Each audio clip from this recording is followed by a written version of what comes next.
ప్రభు అయిన యేసుక్రీస్తు నామమున మీ అందరికీ నా యొక్క వందనాలు. ఈ యొక్క సమయమందు ఆరాధనా వాక్యంగా ధ్యానం చేసుకోవడానికి రోమిల్ రాసిన పత్రిక 4వ అధ్యాయము 25వ వచనాన్ని మనము చదువుకుందాం.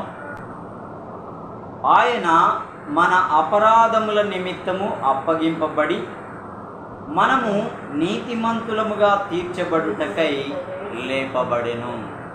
దేవుడు తన మాటలు మన వినికిడిలో దీవించునుగాక. ఆమేన్. ఆయన మన అపరాధముల నిమిత్తమై అప్పగింపబడ్డాడు.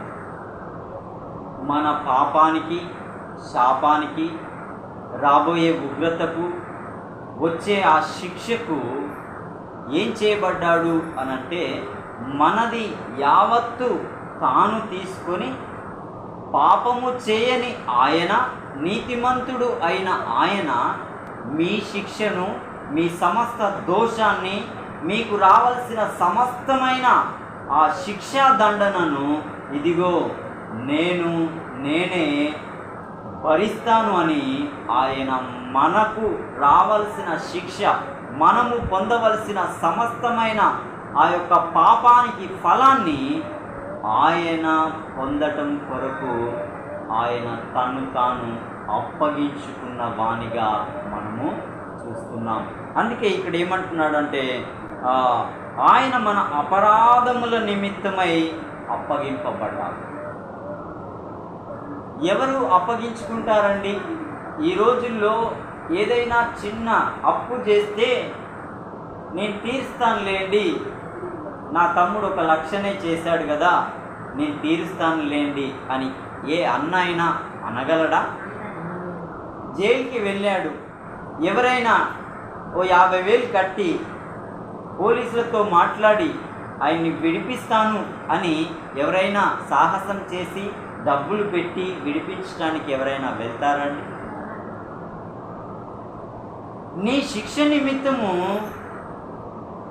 నేను వెళ్తాను, నువ్వు ఉండు అని ఎవరైనా అంటారా అండి? ఏ తల్లి, ఏ తండ్రి, ఏ స్నేహితుడు, ఏ భార్య, ఏ బిడ్డ కూడా తాను ఏదో ఒక పాపం చేశాడు, పోలీసులకు చిక్కబడ్డాడు, అయితే ఆ వ్యక్తి అంటే చాలా ప్రేమ అని భార్య అంటది, తల్లి అంటది, తండ్రి అంటాడు, కానీ ఈ శిక్ష నేను భరిస్తాను, ఈ నేరం నేను మోస్తాను, నీకు బదులు నేను జైల్లో ఉంటాను అని ఎవరైనా అనగలరా?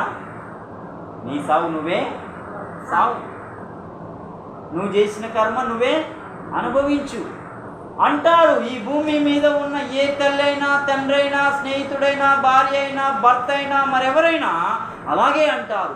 కానీ నిన్ను నన్ను చేసిన ఆ జీవం గల ఆ దేవుని యొక్క ప్రతిరూపమైన నీవు నేను చేసిన పాపానికి రావాల్సిన శిక్ష తన ఏక కుమారుడైన యేసుక్రీస్తుని లోకమునకు పంపగా ఆయన అంటున్నాడు, మన అపరాధముల నిమిత్తమును, మన శిక్ష నిమిత్తమును ఆయన భరించటానికి మనల్ని పక్కకు నిలవబెట్టి మనది యావత్తు తాను మోయుటకు, తాను భరించుటకు, తాను అనుభవించుటకు, తాను వేదన పొందుటకు, తాను నిందలను అనుభవించుటకు, అంత మాత్రమే కాదు తన ప్రాణము సహా పెట్టుటకు కూడా ఇష్టాన్ని వ్యక్తపరిచిన గొప్ప దేవుడండి ప్రభు అయిన యేసు. సిలువ మ్రాను మీద ఒక్క రక్తపు బొట్టు కూడా దాచుకొనకుండా ధారపోసిన దయా వాత్సల్య పూర్ణుడైన ఆ ప్రభువు నీతిమంతుడయ్యుండి, పాపము చేయ నేరని వాడయ్యుండి ఆయన పాపముగా అనగా శాపముగా మార్చబడుటకు కారణం నువ్వు నేనే. ఆయన చిందించిన రక్తంలో మానవాళికి పాప క్షమాపణ కలిగింది. ఆయన చనిపోయాడు, 3వ దినమందు తిరిగి లేచిన గొప్ప దేవుడు. అదే కింద అంటున్నాడేమని చూడండి, మనము నీతిమంతులనుగా తీర్చడానికి ఆయన లేచాడట. ప్రతి మనిషి పాపి గనుక చస్తే లేవడు.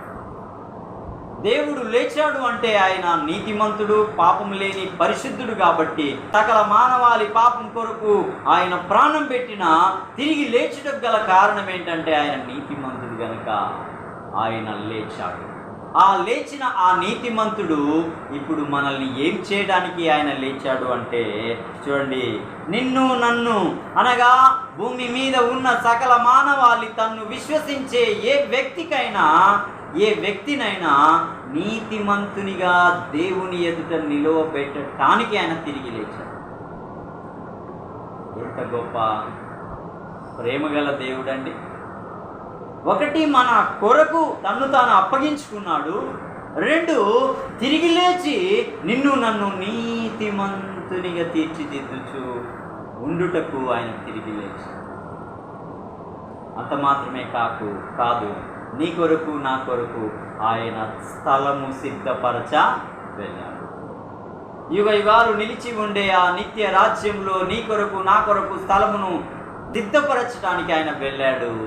ఎవరైతే ఆయన కొరకు, ఆయన రాక కొరకు నిరీక్షణ కలిగి ఎదురు చూచి నూతన బలము దేవుని ద్వారా పొందనై ఉన్నారో అట్టి వారినందరినీ మరలా రాజుల రాజుగా మేఘారూఢుడై రాబోచున్నాడు. ఎందుకంటే ఆయన ఉన్న స్థలంలో ఆయన వారిని అనగా తన్ను విశ్వసించి నిరీక్షించి ఆయన బలము పొంది ఆయన కొరకు సాక్షార్థంగా బ్రతికిన వారిని ఆయన కొనిపోవటానికి రాజుల రాజుగా రాబోచున్న గొప్ప దేవుణ్ణి కలిగిన ప్రజలం మనం.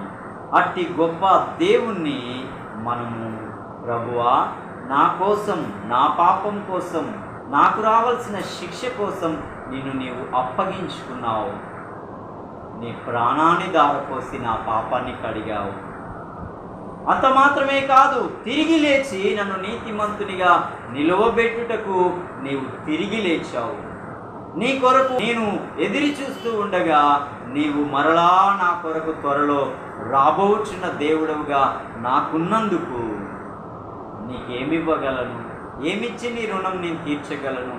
ఇట్టి గొప్ప త్యాగపూర్వకమైన ప్రేమను కనపరిచిన దేవునికి నా హృదయమారా నేను ఆయన్ని స్తుతిస్తాను, ఆయన్ని గణపరుస్తాను అని ఆయన బిడ్డలైన వారు యావత్ ప్రపంచంలో ఆయన్ని సేవిస్తూ, పూజిస్తూ, కొనియాడుచు ఉత్సాహ సంతోషములతో, గంభీర స్వరాలతో ఆయన్ని గణపరుస్తూ ఉండడం మనం చూస్తున్నాం.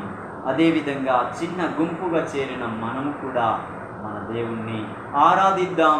ఆయన చేసిన మేలుకు, ఆయన చేసిన త్యాగానికి, ఆయన ఇచ్చిన రక్షణకు, ఆయన బిడలనుగా స్వీకరించినందుకు, ఆయన సన్నిధిని మనల్ని ఈ విధంగా కూర్చుండబెట్టినందుకు, ఆయన ఇచ్చిన ఆ రాజ్యానికి వారసత్వమును బట్టి, ఆ కుమారుడైన యేసుక్రీస్తును బట్టి సమయమందు తండ్రి అయిన దేవునికి మహిమాఘనత ప్రభావాలను ఆరోపిద్దాం. దేవుడు తన మాటలు మన వినికిడిలో దీవించుగాక. ఆమేన్, ఆమేన్.